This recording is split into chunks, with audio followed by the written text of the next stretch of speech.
Thank you everybody for coming this late in the afternoon to this session to talk about IT-driven automation, IT-like automation, IT-like engineering, and also we want to talk about what it is, but more importantly also, why should you consider it? Why should you think about IT-like engineering and that IT-like driven automation?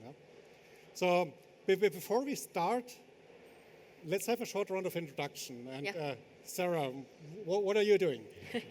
So I'm Sarah. I work in our factory automation R&D division. So I work in product development, directly developing Sematic X as a product owner. Right, and David. Hi, I'm David Nichols. I'm here in my capacity as the head of the Society of Automation Software Engineers. Thank you, Mike.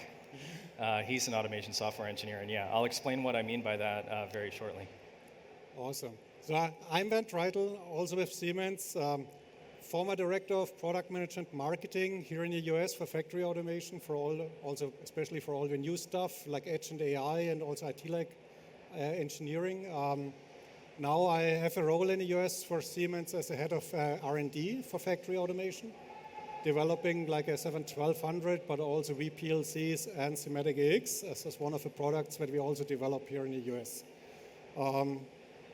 So I'm super excited about this journey we're on now, because when I started coding when I was 14 years old, a long time ago, and when I started programming machines, and I realized, so hey, all of that stuff that you have to use with step 7 and the ladder, that's not really what I did before when I coded machines. So really excited to see when we move a step forward and we get into that direction.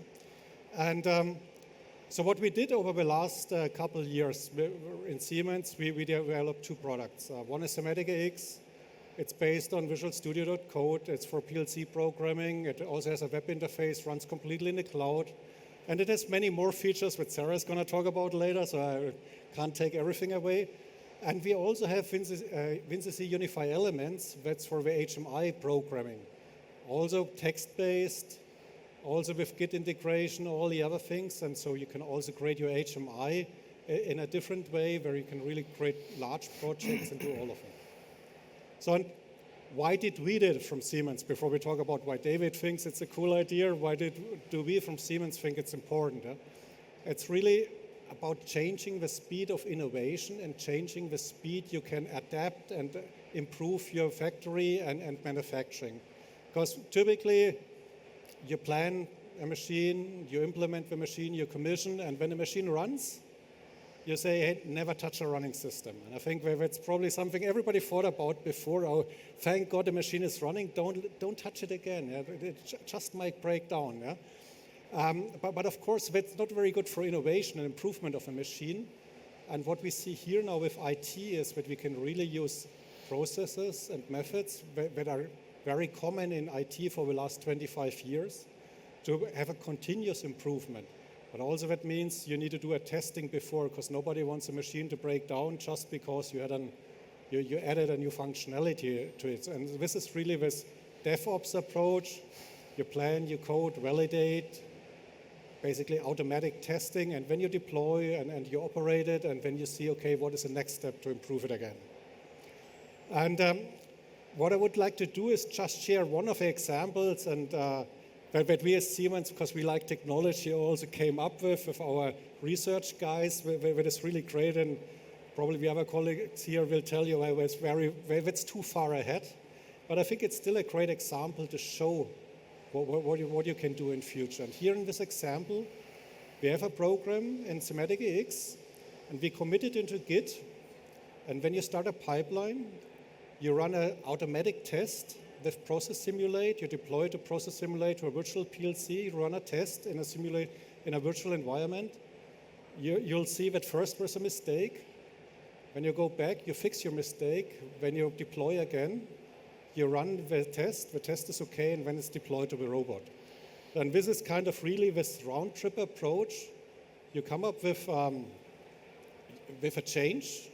Before you deploy the change really to your real machine, to your real robot, you do all the testing up front, and ideally you do the testing in a way that it's automated and that you don't have to do it yourself all the time. But it runs in the background by itself. So that's what you see here.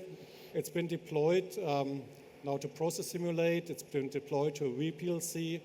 And when it's going to start run on process simulate the robot, the code, and you see that the robot is going to crash into the conveyor belt here in this case.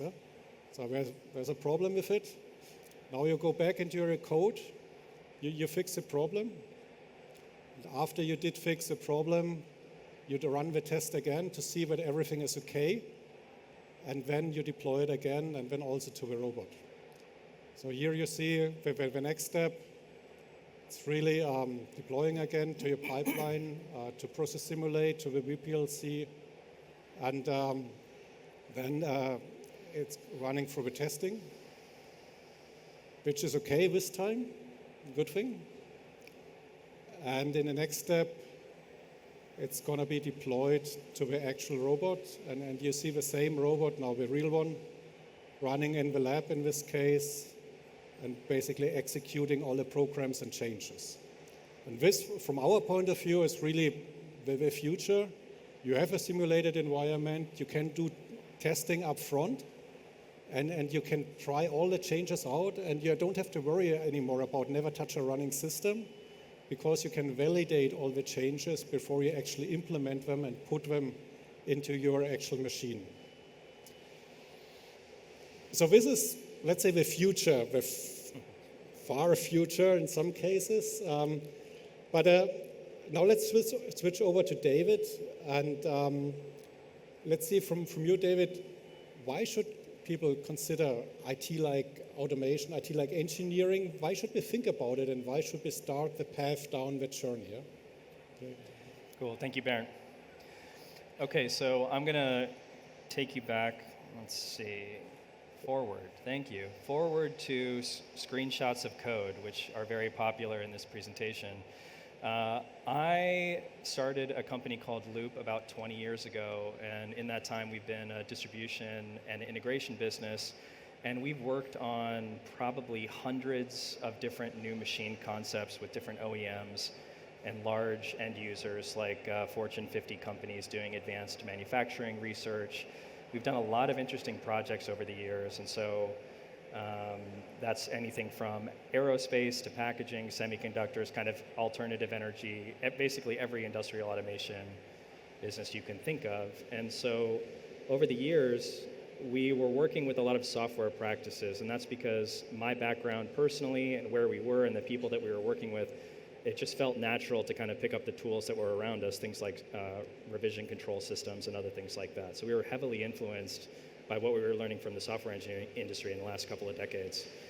But there wasn't really a name for it, and so a couple years ago, right before Automate, we launched a Slack group and kind of our own engineering organization, and coining this term automation software engineering, and made the Society of Automation Software Engineers.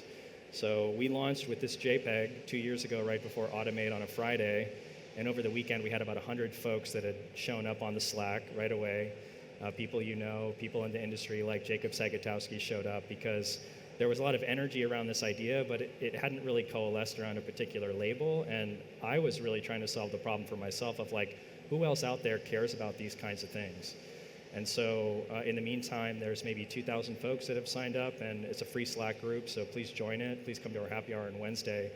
And that really kicked off and opened up a whole new world for us as sasE. So last year I came to Chicago and I did a presentation about what do I mean when I say automation software engineering, because it's still something that's a new idea. It's still something that everyone's trying to get their hands around. I mean, these are things we've been working with for 10 years that didn't really have a particular name, or we would just kind of group in, well, we're controls engineers, you know, and we kind of do it this way.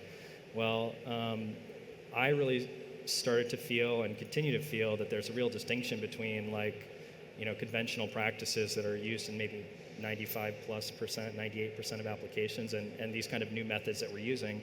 And so I wanted to talk about, like, what are the markers of that? How do you know if you're doing that or not? When we say this, what are the things that you're going to see? And so what is automation software engineering was what I was talking about last year, but this year we're coming back and talking about why would we do it this way? You know, we already do it. We've already been doing it for decades a different way. What's the purpose behind all this? And before I get to that, I just have a disclaimer, and that is sasE is a non-denominational group. So we welcome users of all platforms. We have a lot of experience on the BNR platform, and there's many Beckhoff users, and Siemens with their AX platform is here, and I was happy to come up and talk about these ideas because these ideas are bigger than any one particular vendor, is my opinion. And these are things that are part of like much bigger trends that have been going on for a long time.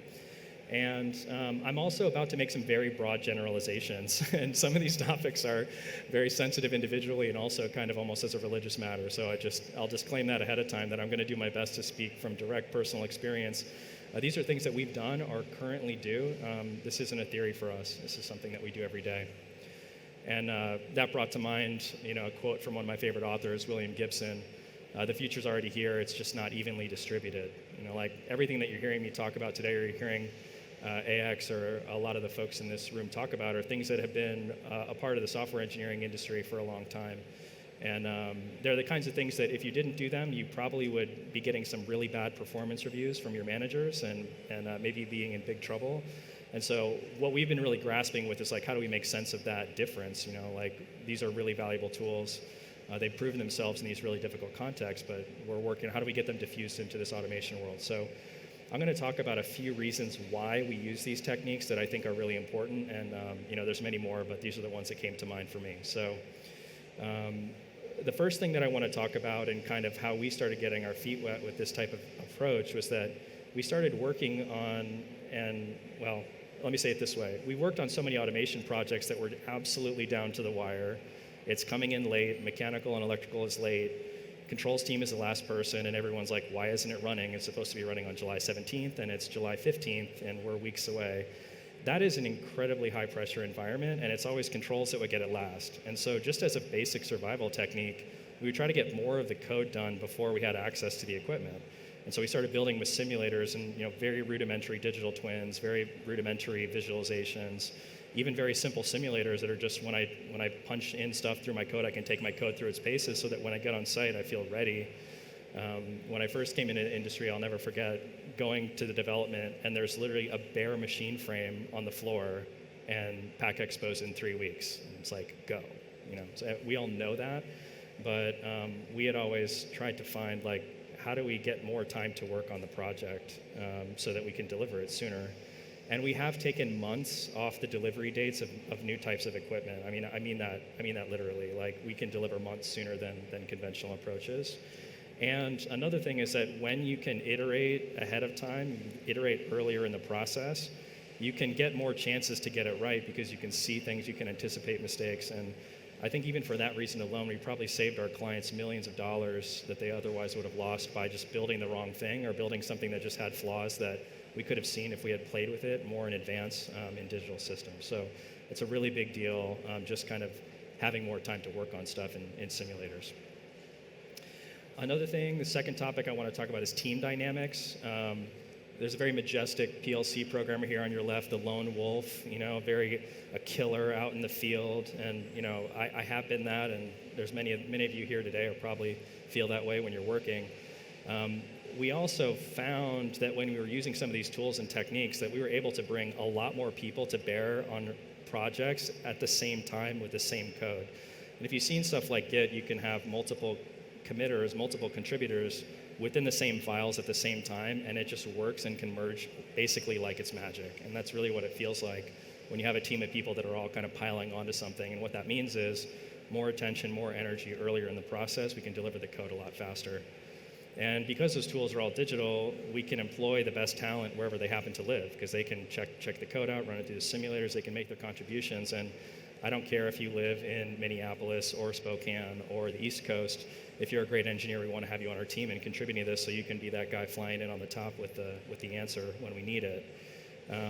There's other things about integrating earlier career people in a way that's safe because you're working in a team environment, you're working side by side instead of just getting thrown to the wolves, so to speak. And what we also find is that when we work with teams, even the most elite engineers get tunnel vision when they're building complicated things, and it really helps to have code review processes and other processes from software engineering to kind of bring those people back to reality and help them keep them focused on what's happening.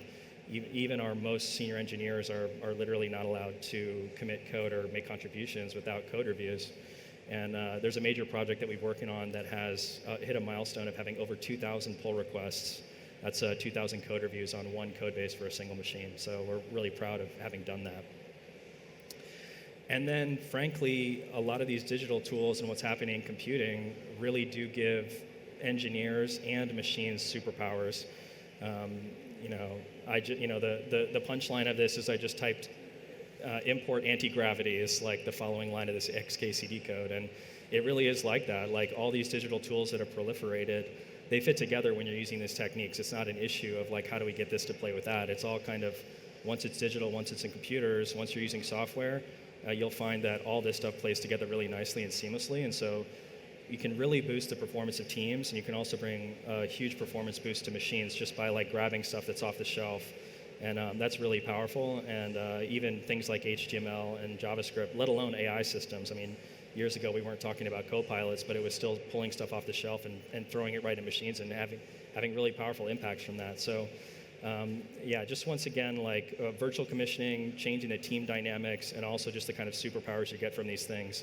That's why we would want to work in a new way. That's why we've chosen to do this.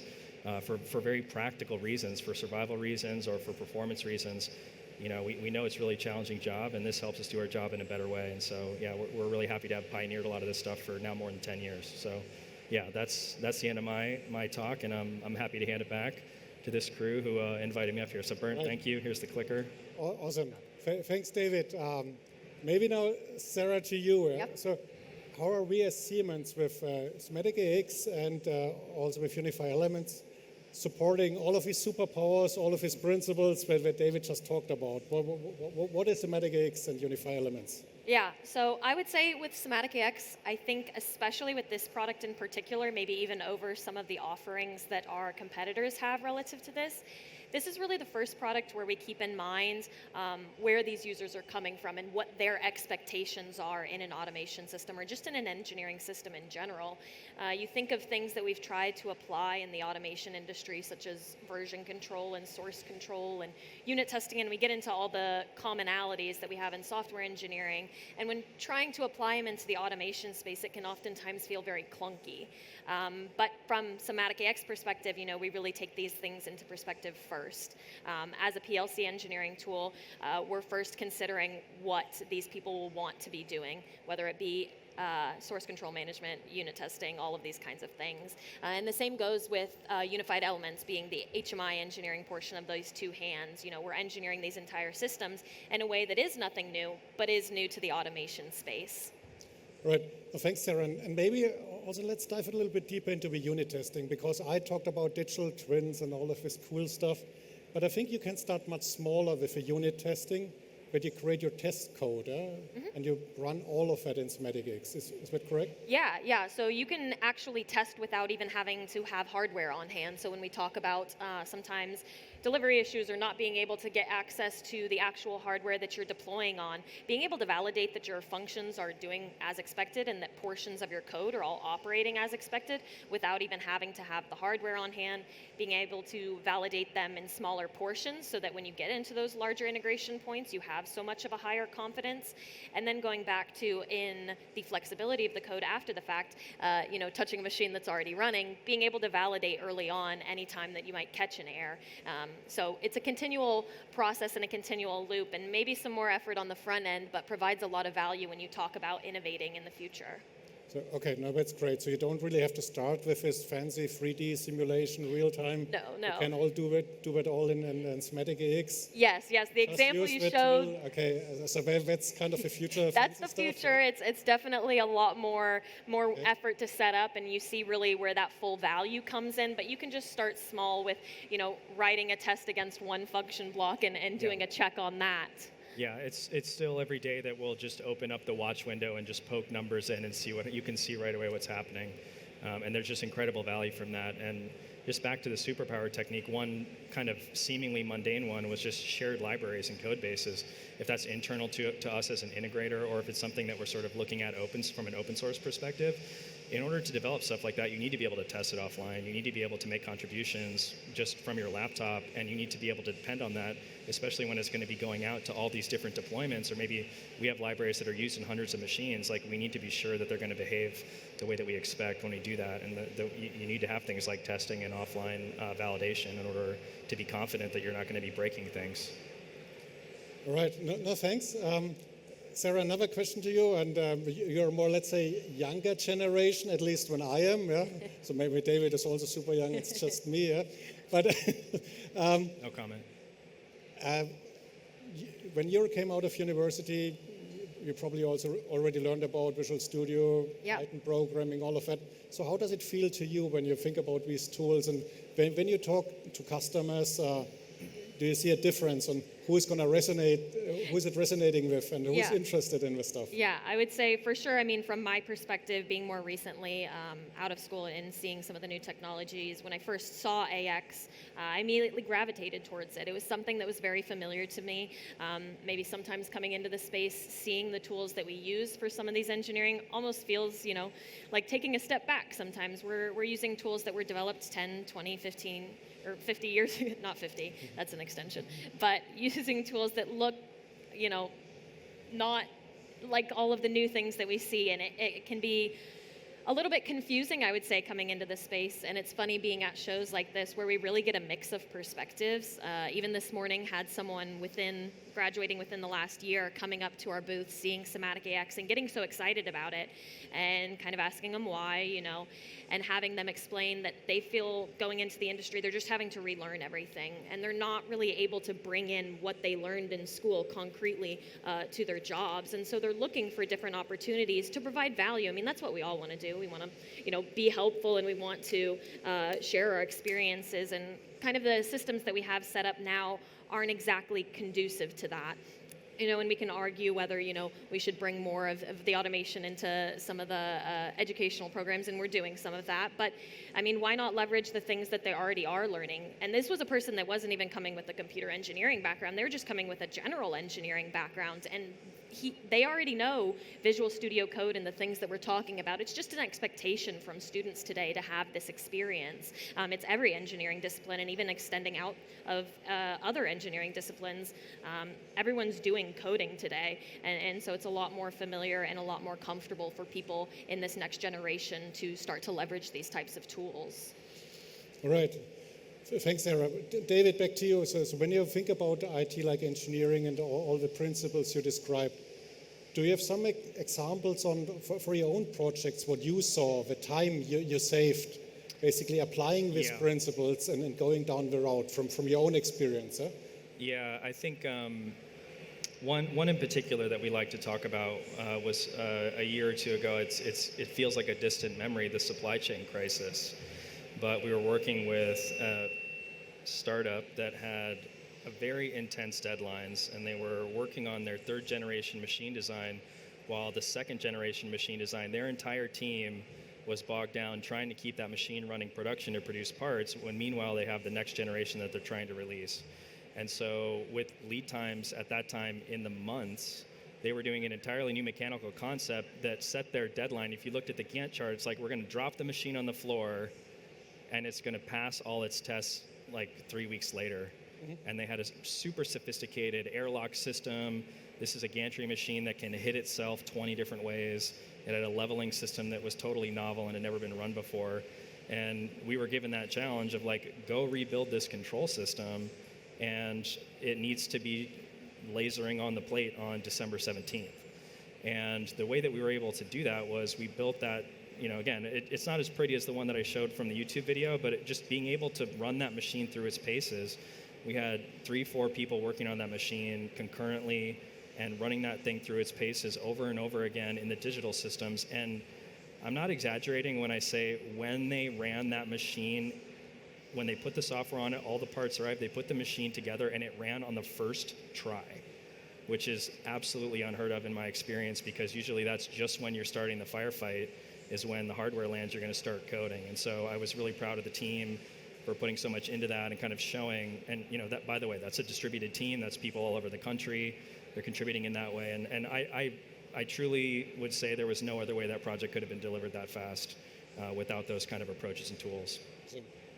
No, that's a great example, really, to see how it actually helps. So it's not just, the younger guys want to use the fancy stuff, so it's all providing a lot of benefit. It really helps us to be faster and more efficient overall. Yeah? Awesome. Maybe also, David, what kind of advice would you give to somebody who is maybe doing traditional engineering today, with ladder logic, all the other things, and wants to take a step forward and wants to go in the direction? Where should we start? Well, I think it's come on in the water's fine. First of all, like this is something that's absorbable by any engineers. This is stuff that I picked up just when I was right out of school, just by like watching tutorials or watching YouTube videos. A lot of these practices have great resources that you can learn from, and I think what it takes is just those first experiences where you see something and it clicks, and it's just dabbling with this enough. Like if you take it on faith that there's a bunch of nerds that are really excited about this thing, and you put some time and energy into it, things like the example that comes to mind for me is the first time that you see Git, the Git source control system merge back into a branch that multiple people are working on. It really is like magic. Like it really is fascinating that it's like it can recombine software that multiple people have been working on.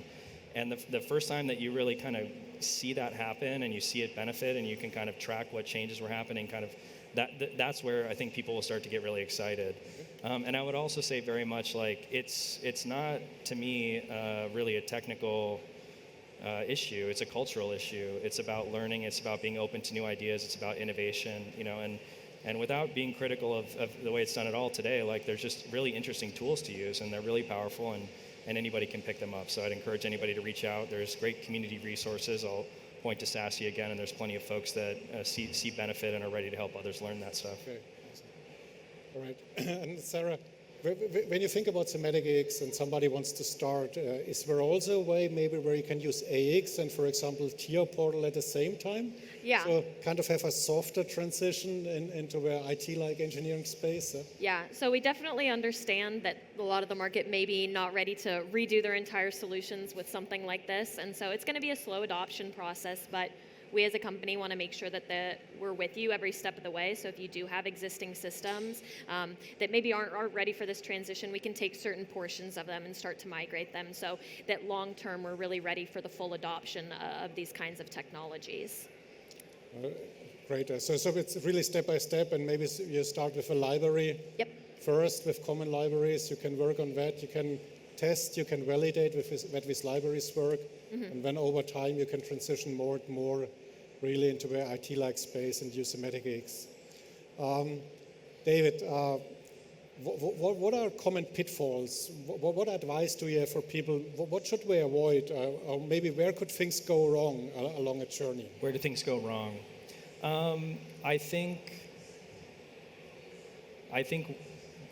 there's a lot, this touches a lot of things. Like when I say we can work concurrently when we're doing the software with controls and we're doing the control software and the electrical and mechanical design at the same time, most companies are not set up to deliver or think about project development in that way. And so it requires a lot of vision on the part of the team. It's hard to do this just off on your own as a controls team. And so the advice I would give is this is something that an entire organization needs to consider and benefit from. And if you're thinking about this or excited about this as an engineer, be sure to be talking to the other folks in your company and your team that are going to need to coordinate to that, because those changes don't come about without, or those benefits don't come about without coordinating with those other teams. And there's really powerful and interesting things that can happen. There's other integrators I work with who have started doing much more of the controls concepting in the proposal stages, because they can just show it, here's how it would work. They're doing timing studies, and they're doing other things like that before they've ever gone down these pathways, and they're using that as a sales tool and saying, this is exactly the code that would run on the machine. And so there's benefits across these organizations, but at the same time, it's not something that you can kind of go off to your ivory tower and do. This is a very transformational type of approach. And so if you're at an integrator or you're at a big end user, definitely be sure to think about it in those ways, because there's a lot of culture and change management that I would recommend you be cognizant of, because it's not something that you can really just do kind of off to the side without impacting or coordinating with other types of disciplines. Okay, no, thanks. Sarah, is there anything from your side you want to add? Okay. Yeah, I would say that I agree. Kind of, it needs to be a mindset shift that everyone sort of needs to be aware of. I talk about the power of a lot of these tools, but with power comes responsibility. And software succeeds in a lot of these areas because they have the right infrastructure or practices already set up to support these tools. But as an automation space, we need to be aware of the same things. So with a lot of these tools, you need to have kind of the architecture in mind to be able to support them, the teams in mind to be able to support them. And it truly is a mindset shift. And I think but when companies adopt it, they can innovate so much faster, but it is a commitment for that transformation. All right, thanks. And maybe one, let's say a little sneak peek into R&D. So we talked a lot about development of machines and how you can apply IT-like processes. So how is the process working for Sematic X? Do we use unit testing for Sematic X internally and all of it? Or? I would say it's fun to get to speak about a lot of these things, but oftentimes I don't actually talk about my experience living these practices. I mean, with Sematic X, we are developing a software, so everything I talk about applying in the automation space, we live in the R&D world. We're not merging any test that hasn't been, first of all, validated by a second set of eyes, and then that hasn't gone through our unit testing framework that gets built alongside any code that we're developing, that gets automatically run through before it gets to the next step of the merging process, whether that be on our simulated PLCs or other simulations that we have in place, that then gets validated on actual hardware before it even gets to the development environment that we then have, real people pulling down and testing before it even gets into our consumers' hands. So I live this process. I live the source control management, the unit testing, all the things that I talk about applying in the automation space. And I see the power of it. I mean, I would expect that we can innovate software at a much faster rate than you can innovate most of the automation systems set up because we have this infrastructure in place. So when I talk about it, I truly believe in it. Okay. All right. Thanks. There's one other element I'd like to add before we open up to questions, or maybe David, you have another topic you want to talk about right now? Oh, well, the last thing that I would say is there's a lot of new ideas here. I put a slide up that's, here's 10 things about it, but there are ways to kind of dabble and get bit by bit and kind of walk, crawl before you walk before you run. These things are things that when we put, even just like source control, even like one little piece of this is really, really beneficial and impactful. And we built that capacity and that sort of the ability to do all those things like over time. And you don't have to kind of bite it off all at once. Like there's a ton you can do and benefit from just kind of by starting simple and building from there. Even if you only have one or two developers, like at this point we have project managers and specialized roles for like a lot of these types of things and all these new practices. It sounds like a lot, but it does help you move significantly faster, right? It sounds like more work. It's not more work. It's a lot less work. It's a lot more productive work, a lot more energy towards stuff that's useful for what you're trying to ship versus redoing things or kind of doing stuff over and over again. So again, I would just want to emphasize that as we finish. It sounds like a lot, but actually makes programming machines significantly easier and faster. And I fully agree with it. So like unit testing, you have to write some test code up front. That takes a while. But if you repeat these tests over and over again, just makes you faster in the long run. That's what we saw in IT with our projects, but also overall, it just helps you to speed up. So there's some investment, but afterwards it gets so much better. Yeah, faster and better quality. I mean, you're ensuring whenever you're doing tests that you have better quality output. Right. And maybe the last topic I'd like to bring up before we move into questions is really, so this is our first steps, but what we also as Siemens see overall for automation is when we look into edge devices and the virtual PLCs, you will always have your control code. But in addition to the control code, we see more and more applications that are maybe written in C# or C++ or Python. We have AI-based applications, and ideally they all run on the same device. So you have a virtual PLC doing some control activities, but you also have so much more code. And then you want to have one engineering environment where you bring it all together. Yeah?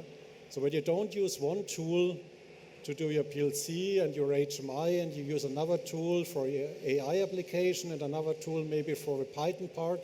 So we have customers today who run on an edge device, a virtual PLC, and 5 of their own applications, and they just use Sematic X. They just use studio.code to handle all of that. We use Git for the version control. We get the whole project with AI, with all the things in there, and this is really where it helps. So it's a small start with version control, with unit testing, with all of these bits and pieces, but then of course it gets much broader, and that's not the end. This is just the beginning of a journey. Yeah? And with that, I'd like to open it up to questions from the audience, if anybody has questions.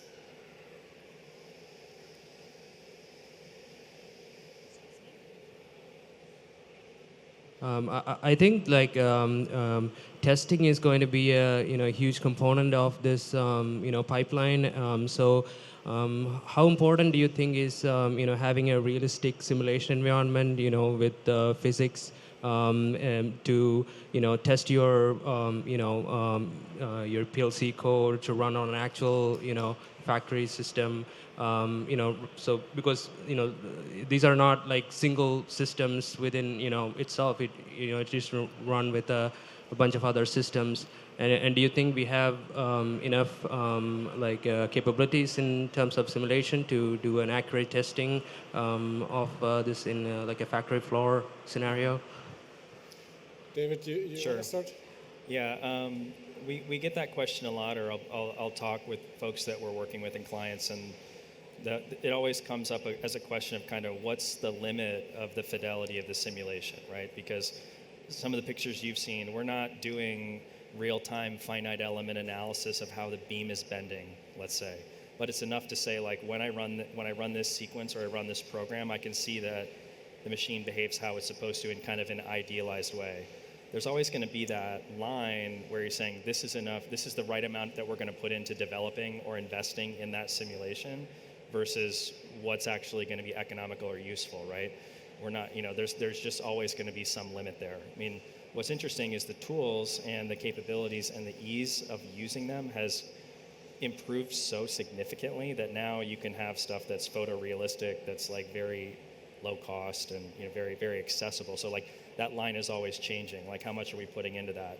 If a platform provider like Siemens or like other ones can even run the PLC code on your laptop, it's enough to see, or they can run the test suite. You can see when I give it these inputs, it gives us these outputs. You can build a ton of confidence from that. So it's just like there's different use cases for how high fidelity do you want it? Initially it would literally be like we have a virtual HMI and we're just looking at the machine and we're just pushing the buttons, being like, does it do what it's supposed to do? Does it go through its state sequence correctly? Does it look for the right conditions? If an error happens, does it, so it's very rudimentary. It can be very rudimentary and still be really valuable, we kind of top out. We're not simulating fluids or, metal bending or stuff like that, but we're still looking at how does this machine operate? How are these axes moving in reference to each other? There's so much that we can do, even looking at trajectories of motion control on CNC machines and stuff like that, where we can reproduce bugs just from looking at even an idealized case. And so there's just, it's a balancing act, I guess is my answer, but there's a ton of capability there, and we found it to be a really worthwhile investment of our time. It saves a ton of time. And maybe to add on, so like David said, it really depends on kind of what you want to test, what it is. If you just want to test, for example, the communication to our devices, that's easily done in a unit test. If it's simple functionality, just the functionality itself, you can also do it directly in a test simulation. And then, of course, you have digital twins, and you can bring up an HMI, and you can kind of simulate the whole machine. Point I want to make is today a lot of the machine designs are already done in a 3D CAD. So if you already have a 3D CAD model of your machine, you're not that far away from having a simulation of your machine, really having a digital twin. And that's also back like the unit testing. If you have your 3D CAD model, maybe turning it into a digital twin, into a simulation of your machine, it might take some effort, but it's going to pay off afterwards again because it makes it so much faster in testing, and it really helps afterwards. But at the end of the day, it really depends on what you want to ensure, what type of functionality you want to ensure that it's working. Any other questions? One on the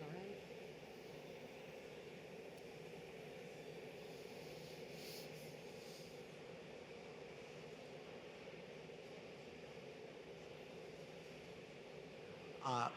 Question for all three of you in a perspective. As you speak of the digital tools and the way in which you use it, the way you look forward to having it being a part of your organizations and all, I'm just wondering, is there one or two things about it that surprised even your highest expectations of it? And on the flip side, is there one or two things that are really concerning about it? About the digital twins? About, well, Digital tools and the overall approach, the concept. I think it is a culture shift. So it's something that has to happen with the people, and whoever is doing it that way, you really need to embrace it and you need to work towards it. Maybe also when you come out of IT, and also like I started coding when I was 14, and I did some PLC program during university, but there's so much more, of course, to a machine with all the electrical stuff and mechanical stuff. When during commissioning you have wire breaks, you have all kinds of issues, and I never thought you would have. So there's still, even if you do an IT-like approach, you need to know all about the electrical side and the mechanical side. And that might be a surprise maybe to some people, or also younger people coming out of university, that they still have to deal with all of that, of course. On the other side, positive, if you really look at physics-based digital twins, and you have for a corrugated paper, cardboard machine, see the paper flying out, and you can really go into the physics of a machine, and you can really go into the small details that you can optimize and do. That's where you really see the power of things you can do up front with a digital twin. But it is a lot of effort to get there and set it up in the right way. So it's not coming for free. David? Yeah, go ahead. I can share a little bit more. So in terms of exceeding expectations, to really see some of that stuff working under big scale and intense pressure, like I'll often just talk about simple tools like source control. And in Git, you can look at how many of the parallel threads are running. Like you can see how many branches are going. And if a lot of people start working on it, it gets really wide. There's like 10 or 12 parallel operators, 10 or 12 people working at once. And you can watch these charts get really wide and then all converge back down cleanly together. Like that's unbelievable when you see that happen, and you see like the results that it would mean for like we shipped that machine months faster than we could have, because we were able to put that many people working on it at the same time and coordinate their changes and bring them back together cleanly. Like that really exceeded my expectations in terms of actually watching it happen in real life. As for your question about concern, I still think that I still see a lot of folks trying to figure it out, and we're still trying to figure it out. Like this sasE logo is a Venn diagram of like automation engineering and software engineering, and I think there can be a lot of misunderstanding on either side of that. And the criticism or the joke that we would make about software engineers is that you have to teach them righty-tighty, and you could make a lot of jokes about PLC programmers like not knowing stuff about software engineering. Automation software engineering really is a fusion. It's really, you need to know both, and so there's a lot of damage that can take place either, folks that aren't familiar or don't have direct experience coming from a traditional automation background, either being critical or like misunderstanding what we're talking about. And likewise, there's software engineers who, don't know enough really about the OT world or the automation world and come in with a kind of arrogance where like they're about to be humbled because they haven't really sat on a trash can and programmed a machine in the middle of the night. They just haven't had enough experience kind of with how difficult it is to ship physical systems in the real world. And so like on the opposite, kind of at the spectrums of that, I think there can be some big misunderstanding. At the center, like when it comes together, it's really powerful. So the concern is more about like, how do we teach these sides to understand each other and really bring them together as the puzzle, and I expect to be working on that for the rest of my career probably. All right. Cool. So with that, we are at the end of our panel. Thank you, David. Thanks, Sarah. Thank you. And thank you, everybody, for coming and listening. Yeah? Thanks so much.